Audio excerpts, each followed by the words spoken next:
Right now, you're using something that took humans millions of years to even partially figure out: language. Before a single word existed anywhere on Earth, how did early humans warn each other of danger? How did they coordinate a hunt, share a warning, or comfort someone without saying anything at all? For nearly 2 million years, humans had no spoken words, and yet, they still understood each other. So how is that even possible? The answer is stranger and older than almost anyone realizes, and it starts with the human body itself.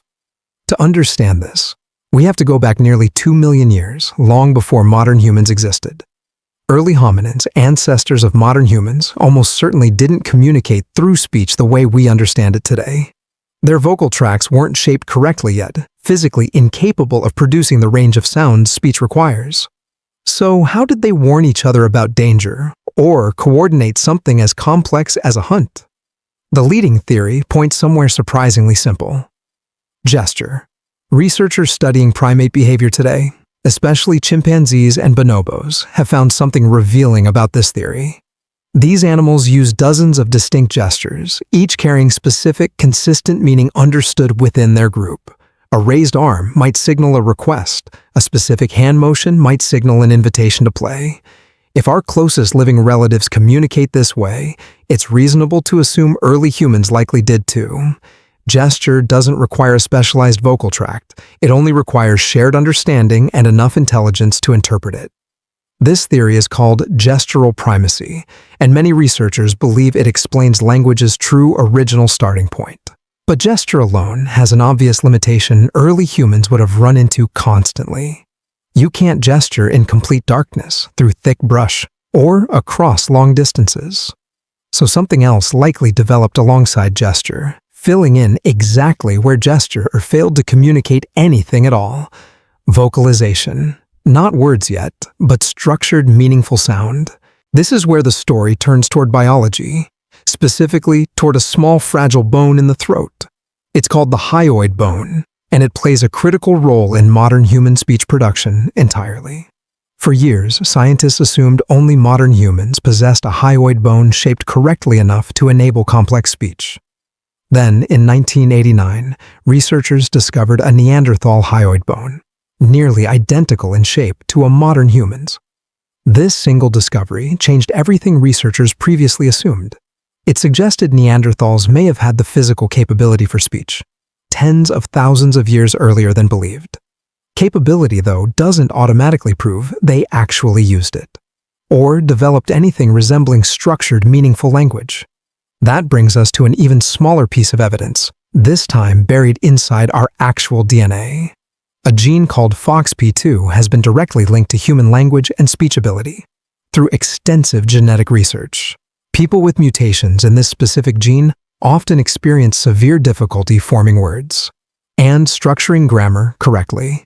Remarkably, this exact gene has also been found in Neanderthal DNA, extracted from remarkably well-preserved remains.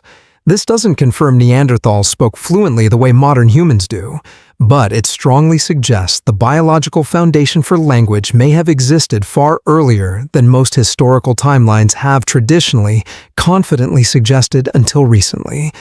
So, if the biological hardware existed, what about the actual content, the meaning being communicated between individuals? This is where cave art enters the story, and where communication starts looking genuinely, unmistakably intentional. In caves across France and Spain, some paintings date back over 40,000 years, deliberately placed, deliberately created. These weren't random markings. Many follow specific patterns, repeated symbols, and consistent representations of animals and events. Some researchers believe certain symbols may have functioned similarly to an early counting system or seasonal calendar. If true, this means humans were already recording and communicating complex information, long before any written language existed. Sound also played a role here, in ways that go beyond simple vocal communication between two people. Archaeologists have found ancient bone flutes, some dating back over 40,000 years, carved with genuine precision.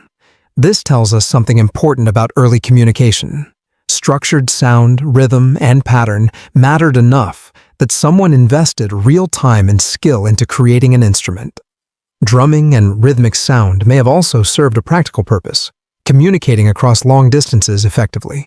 A specific rhythm, repeated consistently, could signal danger, celebration, or gathering without requiring a single spoken word. Some isolated cultures still use drum-based long-distance communication today, a tradition with genuinely ancient roots. Fire likely played a role in this evolution too, in a way most people rarely consider carefully.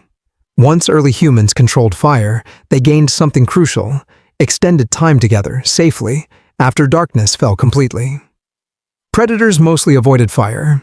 This created a rare window, hours each night, with nothing urgent demanding immediate action.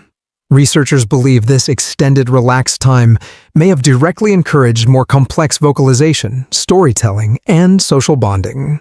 Sitting safely around fire isn't just about warmth. It's time. Time to experiment with sound, gesture, and meaning. Now here's where the pieces genuinely start connecting together, forming something closer to actual structured language. Most linguists estimate true complex spoken language likely emerged somewhere between 50,000 and 100,000 years ago. This aligns closely with what's called the Great Leap Forward, a period of rapid cultural and technological development. Tool complexity increased sharply during this period. Art became more detailed, and symbolic thinking became far more common. Many researchers believe this leap wasn't a coincidence. It was likely driven, directly, by the emergence of complex structured language. Once humans could communicate abstract ideas, planning, cooperation, and knowledge sharing, it accelerated dramatically, almost immediately, across entire groups.